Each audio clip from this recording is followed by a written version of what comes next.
Oui, ça pique un peu, ça. Destinés, on était tous les deux destinés.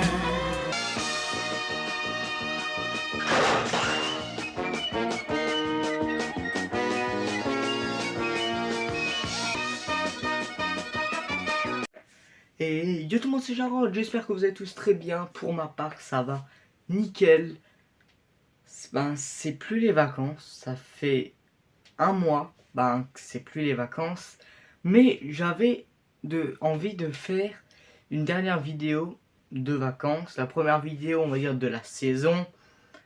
Vous allez voir, il y a un nouveau générique et tout ça. On va parler des sous-doués en vacances. J'avais fait le premier il y a 2 mois, quelque chose comme ça, il n'y a pas si longtemps que ça. Donc je me suis dit, on va pas attendre 1000 ans pour faire le deuxième. Donc aujourd'hui on va parler des sous-doués en vacances de Claude Zidi avec Daniel Auteuil, Guy Marchand, Charlotte de Turckheim, Grâce de Capitani.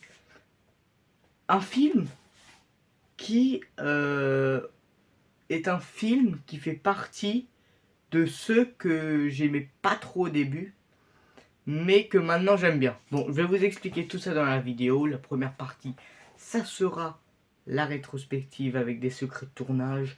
Et la deuxième partie, ma critique. Donc, si la vidéo vous plaît, mettez un like, ajoutez un commentaire et abonnez-vous, ça me ferait extrêmement plaisir. Et merci pour les 300 abonnés. Franchement, je pensais pas que la vidéo sur le petit monde de Don Camillo allait autant marcher. Voilà, dans ma tête, c'était Don Camillo va faire pas beaucoup de vues, on va dire, et les sous en vacances va en faire plus. Et ça va être très très dur de faire mieux que Don Camillo. Bon, maintenant, la rétrospective sur les sous en vacances, elle commence maintenant.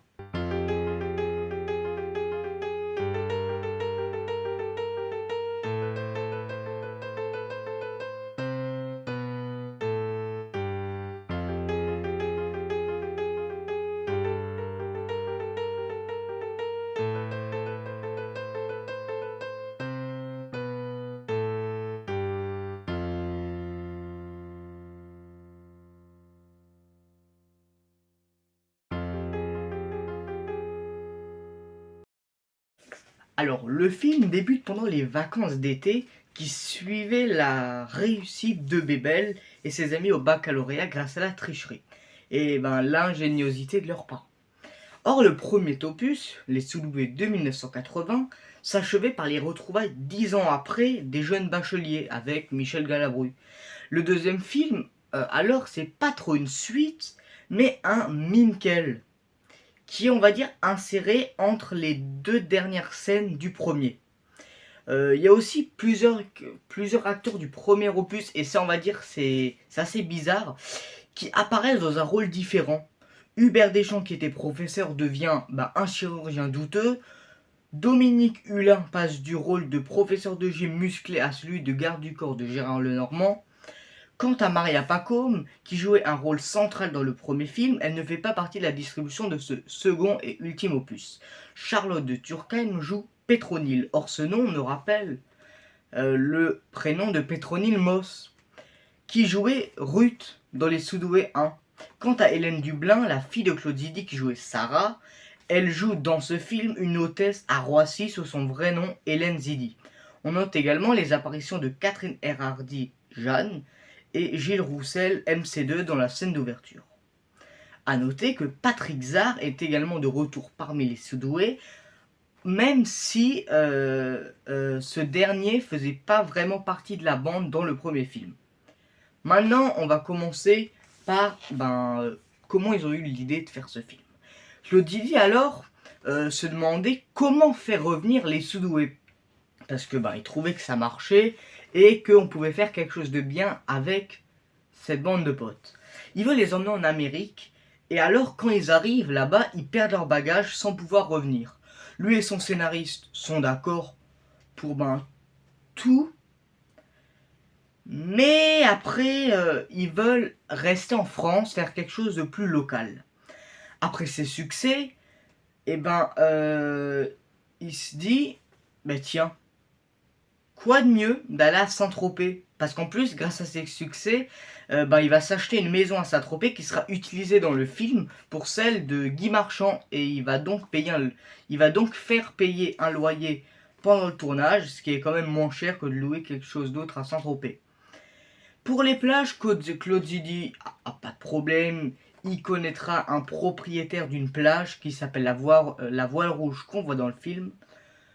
Et pour les acteurs, il savait pas encore qui prendre pour le rôle de Claudine et de Hélène. Et il voulait une actrice avec une expérience. Et en voyant jouer Grâce de Capitani dans une pièce de théâtre, il a vraiment adoré cette femme qui n'était pas encore connue du grand public. Et donc, il a organisé une rencontre à Paris. Elle a rencontré le réalisateur et en lui disant qu'elle jouait dans des pièces de Molière, de Jean Anouilh, de William Shakespeare, il va directement la prendre sans passer d'essai.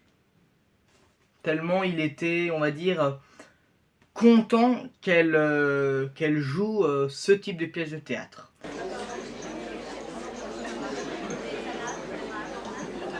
Tu crois au destin, toi? Tu sais qu'on n'aurait plus jamais se rencontrer. Hein. Tu veux du pain? Attends, bouge pas, pardon. Tiens. Ah, j'aime bien quand tu souris, c'est vrai. Hein. Quand tu souris, t'es encore plus belle. L'idée du film, c'était... En fait, l'idée, pour moi, du film, c'est les sous-doués, ils servent, on va dire, presque à rien dans le film. Parce que pour moi, le vrai personnage, c'est Guy Marchand. Et l'idée était de parodier le producteur Eddie Barclay, qui allait souvent en vacances à Saint-Tropez. Et Guy Marchand est parfait dans ce rôle. À voir nos chemins se rencontrer. Guy Marchand, et là on va parler plus de la chanson, la magnifique chanson Destinée. Et en parlant de chanson, j'ai acheté le vinyle des Sous-doués en vacances. Au début, j'aimais pas trop cette BO et j'ai regardé le film et je la trouve hyper bien. C'est... tiens, je vais le mettre là, voilà. On peut pas être mieux entouré, vraiment. Donc, Guy Marchand va réécrire les paroles de Destinée, car les paroles originales de Vladimir Cosma n'étaient pas bien. Pourquoi? Parce que Vladimir Cosma, il est compositeur, pas écrivain. Et il dit qu'il refuse de faire ce film s'il peut pas changer les paroles. Il la chantera aussi différemment. Guy Marchand a écrit avec Philippe Adler et composé avec Vladimir Cosma la bande originale du film Destinée, qui a, comme dans le film, eu un immense succès dans le monde entier. Cette chanson se retrouve la même année en 1982 dans un film qu'on a déjà parlé sur cette chaîne, Le Père Noël est une ordure, quand Katia danse avec Pierre. Et comme j'avais dit dans la première vidéo, au départ, ça devait être une autre musique. Mais vu qu'ils n'ont pas réussi à avoir les droits, ils ont demandé à Vladimir Cosma, tu n'aurais pas une chanson à nous proposer? Et Destinée est venue. Au départ, la chanson est, comme on dit, un pastiche de la chanson de Joe Dassin, L'été indien, le succès de 1957, mais à l'envers. C'est L'été indien, mais à l'envers. Guy Marchand souhaitait se moquer de la variété française, des chansons faciles et du monde du show business en général, parce qu'il, on va dire, détestait les chansons de variété. Et il voulait aussi l'usage outrancier d'un nouvel instrument, le synthétiseur. Généralement, Guy Marchand n'intègre jamais cette chanson, il n'intégra jamais cette chanson dans ses disques de compilation, ni dans ses spectacles, car il se considère comme un véritable jazzman et non un chanteur de variété. De plus, auteur et compositeur, il préfère chanter ses propres propositions. D'ailleurs, il comprend pas le succès de cette chanson, composée rapidement pour un film pour s'amuser. Doris Thomas, qui joue Marilyn, l'allemande du camping-car, pour l'info, elle apparaît dans Les Bronzés. C'est la femme qui dit la merveilleuse réplique « Bonsoir, nous allons nous coucher ». Et je pense que vous connaissez la suite. Bonsoir, nous allons nous coucher. Bonsoir, nous allons les niquer. Est-ce qu'il est dégueulasse? Et elle joue aussi dans Les Bronzés font du ski, dans le rôle de Madame Schmidt. Et faut aussi noter que parmi les figurants figure Sandrine Bonner. La scène dans laquelle Claudine et Pétronille dansent ensemble, avant l'arrivée tendue de Memphis, fait référence au film Je suis timide mais je me soigne, dont la musique était déjà composée par Vladimir Kosma. Pour moi, le meilleur compositeur des années des années 70, 80. Toute sa vie, il a fait un excellent travail, vraiment. Alors, 4 ans auparavant, la chanson de Je suis timide et je me soigne, c'était comme pour une chanson de boîte de nuit. La musique des retrouvailles entre les Sudoués a été composée pour la série Petit Déjeuner compris 2 ans auparavant. Quant au thème du requin, un faux manœuvré par 2 Sudoués qui se tiennent sous l'eau, il provient de la scène de l'incendie de la grande maison dans la course à l'échalote de 1975, toujours avec Pierre Richard. Film également réalisé par Claude Zidi. Elle sera réutilisée de nouveau dans la scène finale de l'avion dans Bonsaï de 1983 avec Coluche, autre film de Claude Zidi, et dans le film d'animation Astérix et la surprise de César en 1984. Donc les musiques, voilà, ont été beaucoup utilisées. Le tournage s'est super bien passé, à tel point qu'une semaine après la fin du tournage, les acteurs étaient encore là pour profiter des vacances. En plus, à cette période de l'année, ils l'ont tourné en début automne, je crois. Il n'y a pas beaucoup de monde sur les plages. Et Claude Zidi voulait en faire un 3e en Amérique. Mais, on va dire, ça aurait rappelé la saga des gendarmes, qui, le premier, était à Saint-Tropez, et le 2e était en Amérique. Et ça aurait trop ressemblé à ça. Dans une enquête de septembre 2014, concernant les 20 films de cinéma les plus regardés par les Français entre 1989 et 2014, lors de leur diffusion à la télévision française, Médiamétrie indique que le film a été vu par 14,6 millions de spectateurs le 17 avril 1990. Oui, je me suis dit, maintenant, c'est difficile de faire autant de millions de spectateurs. Il arrivait donc en 4e position de la liste des films les plus vus. Et je pense que Les Sudoués, ça fait partie des films qui ont, je pense, été aussi beaucoup diffusés. Comme Les Gendarmes, et le film qui a été le plus diffusé. Bon, après, ça dépend des sources, mais c'est 2 ans moins le quart avant Jésus-Christ. Et le film, là, c'est une parenthèse, où je trouve aussi qu'il le met tout le temps, c'est Tanguy. Au moment où je tourne cette vidéo, hier, il y avait Tanguy à la télé, alors qu'il l'avait déjà mis il y a 1 ou 2 mois. C'est bizarre, alors que t'as des films qui mettent jamais à la télé. Et faudrait qu'ils les mettent. Ça, c'était la partie information. Tout de suite, c'est ma partie critique.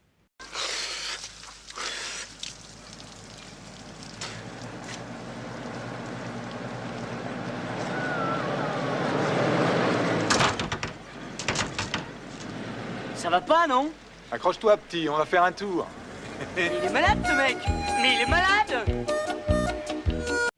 Avant de commencer la critique, si en ce moment il n'y a pas beaucoup de vidéos, il y en a toutes les 2 semaines, c'est parce que des fois j'avais, on va dire, pas envie de tourner.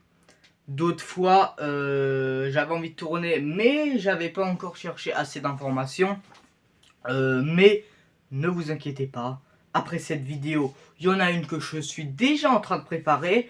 Et après la deuxième, une troisième, où je sais déjà ce que je vais faire.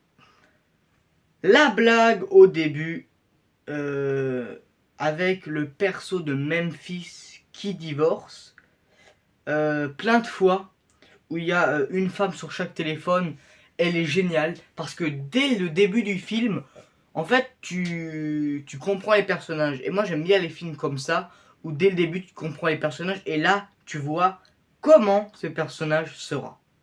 charmant avec les filles, mais on va dire connard avec d'autres. Je n'ai toujours pas compris pourquoi Memphis fait une expérience. Parce que, on va dire, c'est même pas pour... je sais pas. Parce qu'il y a plusieurs hypothèses. Peut-être c'est pour savoir si sa musique va faire danser les gens. Peut-être c'est fait pour savoir si sa musique va, on va dire, faire pour que les gens y s'aiment. Pour moi, c'est juste, on va dire, le bras droit du personnage de Guy Marchand, de Memphis, qui a décidé de faire une expérience. Voilà, Guy Marchand il est d'accord, ils la font ensemble. Chaque personnage est génial, que ce soit Memphis, la jumelle, Bébel, et chacun joue très très très bien son personnage. Je le préfère au 1, même si on va dire il y a moins de blagues visuelles et qui se suivent, mais déjà visuellement il est plus beau, c'est les vacances. En tout cas je le préfère au 1. Ce qui est bien, c'est que, on va dire, tous les persos n'ont pas de chance. Il n'y en a pas un qui, à un moment, ou pendant tout le film, va avoir de la chance. Non. Dans ce film, personne n'a de chance. Moi, je me suis aussi posé la question, pourquoi la tente qu'il a mis devant la Tour Eiffel, il l'a pas mis en face? Je vous explique. Dans le film, il y a la Tour Eiffel derrière, et on va dire la porte pour rentrer dans la tente, elle est dos à la Tour Eiffel. C'est pas logique. Moi, si j'avais fait ça, j'aurais mis la porte de la tente à ce que je vois quand je sors la Tour Eiffel en premier. La scène chez les Allemands et le camping-car, elle est géniale avec ce magnifique gag visuel. Non.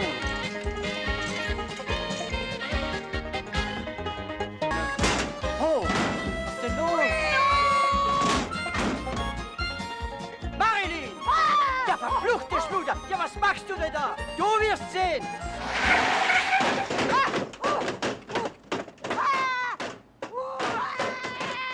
La musique est géniale, normal, c'est Cosma. En plus, j'ai vu qu'il fait un passage. Je l'ai remarqué un moment au début du film, quand ils ont l'idée, on va dire, de l'expérience. On voit Vladimir Cosma. Je crois qu'il donne même la musique destinée à Guy Marchand. Très bonne idée de ne pas tout de suite... alors ça, j'ai pas compris. Je vous le lis tel que c'est. Très bonne idée de ne pas tout de suite savoir parole. Si vous avez compris, dites-le moi dans les commentaires. Alors, j'ai aussi remarqué que le garde du corps de Gérard Lenormand, c'était le prof de sport. Le jour-là, j'avais l'œil. La scène de la jambe avec Hubert Deschamps, c'est la meilleure scène du film. Presque, ils auraient pu le faire dès le début du film. Tout le long, ça m'aurait fait rire. C'est... Et j'ai réduit la fracture. Elle est plus courte. Hein? Ah oui, je l'ai réduite un peu trop. Oh ben ça fait rien, hein, je la repérerai demain. Demain il fera jour. Et tenez, voilà le travail. Effectivement, ouais. Mais vous pensez pas que celle-là est un poil plus courte que celle-là quand même? Écoutez, hein, ça se mesure ces machins-là. Oui, en effet. C'est pour le Pérou. Non, c'est pas pour me vanter, docteur, mais maintenant il me semble quand même que c'est celle-là qui est un poil plus courte que celle-là. J'en ai marre. Je ne veux plus me faire opérer par ce maniaque. Mais moi aussi j'en ai marre. Si vous voulez boiter toute votre vie, c'est votre problème, c'est pas le mien. J'en ai rien à foutre, moi. Non. À un moment, t'as la jambe là. Après, ça fait comme ça. Comme ça. Et à la fin, il est tout petit. Mais elle est géniale, cette scène. Ou la scène du piano et de l'aveugle. Elle est géniale. La scène des oursins. Faut juste croquer dedans. Mais elle est géniale. Et pour l'info, ça j'ai dû le sauter dans le truc. Mais sur le bateau, la scène s'était pas très bien passée parce que soit tout le monde avait le mal de mer, ou soit ils étaient malades. Et par exemple, Guy Marchand était malade à cause des oursins, parce que en fait les oursins ils étaient en chocolat. Voilà, c'était ça, j'avais oublié de le dire et c'était quand même important. J'aime bien cette fin où Memphis, on va dire, a laissé le couple tranquille. J'avais jamais fait attention que la musique était aussi bien. Maintenant, je vais vous expliquer quelque chose. Au départ, ce film, je l'avais vu une première fois. J'avais bien aimé. La deuxième fois, je trouvais pas ça marrant. Je trouvais qu'il n'y avait pas d'intérêt à ce film. Et il y a un an, je l'avais revu. Et là, j'ai adoré. J'ai rigolé. J'ai énormément ri. Et bah, maintenant, j'adore même ce film. Pour moi, c'est quand même un classique. Même si on l'aime pas, c'est quand même un classique dans les années 80, Les Sous-2 en vacances. Et c'est une suite qui est mieux que le premier. Et ça, j'aime bien quand même. Merci d'avoir visionné cette vidéo. Dites-moi si vous avez vu Les Sous-2 en vacances. Et dites-moi votre avis sur le film. Mettez un like. Ajoutez un commentaire, ça me ferait extrêmement plaisir. Encore merci pour les 300 abonnés. Et nous on se retrouve pour la prochaine vidéo. La prochaine vidéo, ça sera 10 films. Ouais, je pense 10 ou 15 films que j'ai découverts. Numéro 2. Voilà. Et après, on va parler des Valseuses. Le film de Bertrand Blier. Je vais vous donner mon avis. Voilà. Cette vidéo, je sais pas si beaucoup de gens l'ont vu. Parce qu'on va dire que c'est un film quand même connu. Mais pas non plus aussi connu qu'un Soudoué ou qu'un Visiteur par exemple. Donc, nous on se retrouve à la prochaine. Bis.